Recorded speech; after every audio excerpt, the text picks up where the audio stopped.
नेताओं का कहना है कि जो नगर परिषद ने जो कार्रवाई की है उस पे पिक एंड चूज किया है, कितना सच है? सर्वप्रथम तो मैं धन्यवाद करना चाहूंगा मनाली के लोगों का और मनाली के व्यापारियों का भी कि जो हमने अभियान चलाया हुआ है इसमें उनका पूरा सहयोग मिल रहा है।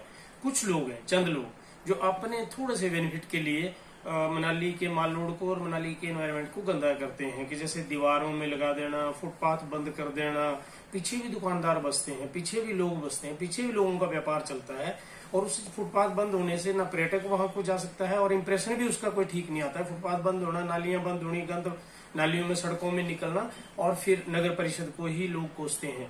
तो बहुत से लोगों ने बहुत पहले से ये कहते रहते हैं हमारे पास आके, जैसे कि कल परसों ही हमारे एक भाई ने इनको समझाया और बताया कि नगर परिषद में आके लोग कंप्लेंट करते हैं खुद ही कि नगर परिषद कहाँ सोई है, क्या ले रही है, किससे क्या खा रही है, कि क्यों नहीं इंक्रोचर को उठा रही है कि जो माल रोड में आगे आगे तक 5-5 फुट बढ़ गए हैं।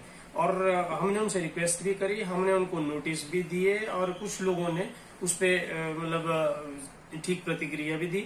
लेकिन जो लोग नहीं मानते हैं, 20 लोगों ने इसमें निंदा करी होनी कि जी मतलब ये ठीक नहीं था कदम, पर कम से कम कोई 1000 लोगों ने जो है अप्रिसिएशन करी है, जिनके फोन भी आए हैं कि आपने बहुत ठीक कदम उठाया।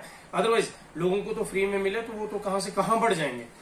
पर यह अभियान हमारा निरंतर जारी रहेगा। और जो दूसरी बात आपने कही कि कांग्रेसी नेता कह रहे हैं, हालांकि नवीन भाई तो हमारे ही पार्ट एंड पार्सल यहीं के एक फैमिली मेंबर हैं नगर परिषद के और वो हमारे सदस्य भी हैं, लेकिन उनको शायद नहीं आइडिया लगा होगा, किसी ने उनको बोला होगा और उन्होंने बोल दिया। ऐसे पिक एंड चूज कोई नहीं हुआ। हमारे सारे पार्षद जो थे वो साथ में थे और कोई ऐसा पिक एंड चूज नहीं हुआ कि जिसमें किसी को छांटा गया हो या किसी को रोका गया और किसी को रखा गया हो, किसी को टोका गया हो, ऐसा कुछ नहीं है। एक जगह से हम चले। मेरा हालांकि पार्टी का आदमी है, यशपाल मेरा मित्र है, पहला उसकी दुकान से शुरू हुआ, यशपाल शर्मा की दुकान से, और वो चुपचाप खड़े रहे। उनको पता था कि रूल रेगुलेशन से ही हम लोग चलते हैं और वहां से सारा सामान उठा लिया गया। और उसके बाद भी आगे हमारे मीडिया प्रभारी हैं गुलाटी जी, उनकी दुकान से सामान उठाया गया, सब जगह से सामान उठाया गया। हाँ, कुछ लोगों ने चालाकी बरती कि जी हम खुद तोड़वा लेंगे या हम खुद अंदर कर देंगे, नहीं तो ये ऊपर से फट जाएगा, हमारा शटर खराब हो जाएगा और हम 2 घंटे में कर लेते हैं, लेकिन उन्होंने अभी भी नहीं किया है और वो उठाया जाएगा। तो ऐसा पिक एंड चूज कोई नहीं किया है। ये मैं कांग्रेसी भाइयों से भी अनुरोध करूंगा कि वो 20 मनाली को अगर साफ सुथरा चाहते हैं और इसको सुंदर बनाना चाहते हैं तो वो हमारा सहयोग करें। और अगर वो चाहते हैं कि हाँ जी कांग्रेस के राज में ऐसा चलता है कि कहीं भी इंक्रोचमेंट कर लो और बैठ जाओ और अपना बना लो, लेकिन हमारे राज में ऐसा बिल्कुल नहीं चलेगा। कोई भी ऐसा दाग हम अपने ऊपर नहीं आने देंगे कि जिससे नगर परिषद बदनाम हो कि किसी को छोड़ दिया और किसी को वो कर लिया। और दूसरी बात रही कि फिर ये व्यापारी कुछ लोग इकट्ठे हुए जिनको तकलीफ थी, उन्होंने बाकी लोग भी इकट्ठे किए, व्यापार मंडल इकट्ठा किया, वो यहाँ पे आए हमारे पास, उन्होंने अपनी प्रॉब्लम बताई, उन्होंने 3-4 पॉइंट्स बताए जिसको हमने सुना और उनको सुझाव भी बताया। उन्होंने कहा कि 2-2.5 फुट जो है छोड़ दिया जाए शटर के आगे, हमारे को 2-2.5 फुट लगाने के लिए छोड़ दिया जाए। मैं तो ये बात करना चाहता हूँ कि शिमला में माल रोड है, आप राजधानी में जाते होंगे, लोग वहां पे अपने शटर के अंदर कितनी बढ़िया दुकानदारी करते हैं। जो आदमी 500 किलोमीटर 1000 किलोमीटर से पहुंच गया है यहाँ पे, वो एक कदम शटर के अंदर भी ले लेगा और आपकी दुकानदारी बड़े सुंदर तरीके से चलेगी। और माल रोड पे अगर आप सुंदर तरीके से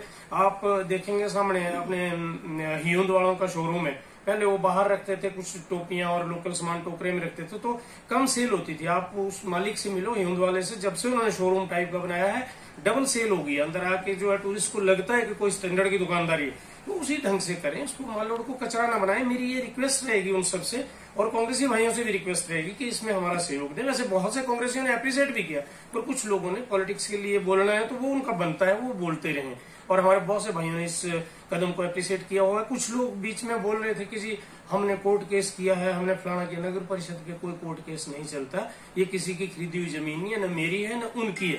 जब भी आप दरवाजे के बाहर कदम रखते हो तो समझ लो आप नगर परिषद की हद में कदम रखते हैं। हमारे वहाँ मंदिर के सामने थे, कोई मुस्लिम भाई हैं, ये कोर्ट केस में पढ़ना चाह रहा हूँ, सिविल अपील थी, क्या नाम है इनका, उन्होंने कुछ नया सिंह क्या नाम है, पहली पेशी में ये जो है रिजेक्ट हो गए थे वहां जाके कि जी मैं वहां पे लगाता हूँ और वहां पे मेरी रोजी रोटी चलती है। फैयाज अहमद था कोई, ये पहली पेशी में जो है रिजेक्ट हो गया था, उसके बाद दूसरी जगह भी गया होगा, हर जगह रिजेक्ट हुए हैं। तो कोई ऐसा केस जो है नगर परिषद अपने लिए थोड़ी, किसी के लिए पर्सनल थोड़ी, कोई पर्सनल बेनिफिट थोड़ी, इसमें हजारों लाखों लोगों की रोजी रोटी जुड़ी हुई है। अगर हम सड़कों को कंजेस्टेड करेंगे, मनाली शहर को गंदा रखेंगे, इसके सराउंडिंग को गंदा रखेंगे। आज भी टीडीसी की मीटिंग में ये मुद्दा उठा के जो सराउंडिंग वाली पंचायतें हैं वहां से भी डोर टू डोर कलेक्शन जो है वो करनी है कचरे की, और इसमें सबका सहयोग चाहिए। मेरे अकेले के करने से, मनोज जी के, चंद्रा जी, हमारे पार्षदों के करने से नहीं होगा, सारी जनता को अवेयर होना पड़ेगा।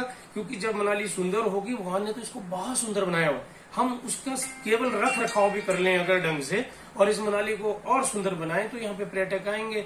जब पर्यटक आएंगे तो रोजी रोटी चलेगी, डायरेक्ट इनडायरेक्ट सबकी रोटी चलती है। चाहे वो होटल वाला हो, मेरा होटल है तो उसमें 80 लोग जो है काम करते हैं, 80 फैमिलीज पलती हैं, लेकिन किसी से दूध आ रहा है, इनडायरेक्टली भी पलती है, सब्जी आ रही है। तो पर्यटक पहले मनाली पहुंचना चाहिए, वो पहुंचेगा बार बार तभी आएगा जब मनाली को आप साफ सुथरा और सुंदर बनाएंगे। और अभी टीडीसी से काफी पैसा हमें मंजूर हुआ है, मैं पहले भी धन्यवाद किया मैंने उपायुक्त महोदय का और मंत्री महोदय का। हम इस मनाली को बहुत सुंदर बनाने की कोशिश करेंगे, आपका सहयोग हमें चाहिए।